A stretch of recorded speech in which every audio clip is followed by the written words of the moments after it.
Di gugusan Kepulauan Seribu, Jakarta terdapat suatu pulau yang dinamakan Pulau Onrus. Pada zaman dahulu masyarakat menyebutnya sebagai Pulau Kapal, karena kerap kali didatangi oleh kapal-kapal Belanda sebelum menuju ke Batavia. Namun sebenarnya pulau yang disebut Pulau Kapal ini telah diberi nama oleh orang-orang Belanda, yakni Pulau Onrus. Onrus berasal dari bahasa Belanda yang berarti tanpa istirahat. Penamaan tersebut mengacu pada aktivitas bongkar muat serta perbaikan kapal yang tak henti-hentinya di pulau tersebut. Dalam riwayatnya pada abad ke-16, pulau ini pernah dijadikan sebagai tempat peristirahatan keluarga dari Kesultanan Banten sebelum pihak Belanda atau VOC memanfaatkannya untuk kepentingan penjajahan.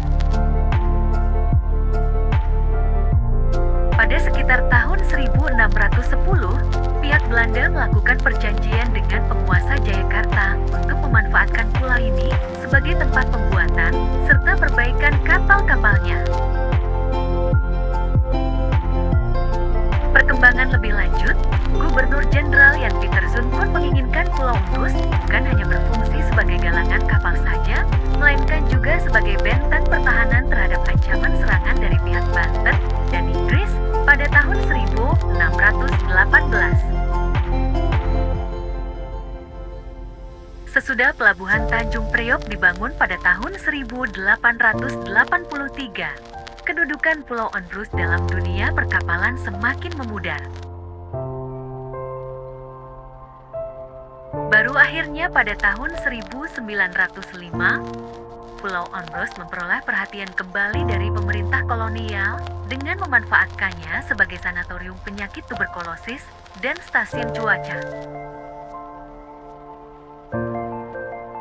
Pada tahun 1911 hingga 1933, terjadi perubahan fungsi terhadap Pulau Onrus, yaitu sebagai tempat karantina haji, dan pada masa penjajahan Jepang, Pulau Onrus juga pernah difungsikan sebagai penjara. Sesudah masa kemerdekaan, Pulau Onrus sempat dipakai untuk tempat karantina bagi penderita penyakit menular, serta lokasi penampungan gelandangan dan pengemis pada tahun 1960 sampai 1965. Selepas masa tersebut Pulau Onrus terbengkalai, sampai akhirnya Gubernur Ali Sadikin mengeluarkan surat keputusan yang menetapkan Pulau Onrus dan pulau-pulau di sekitarnya sebagai suaka Taman Purbakala Kepulauan Seribu.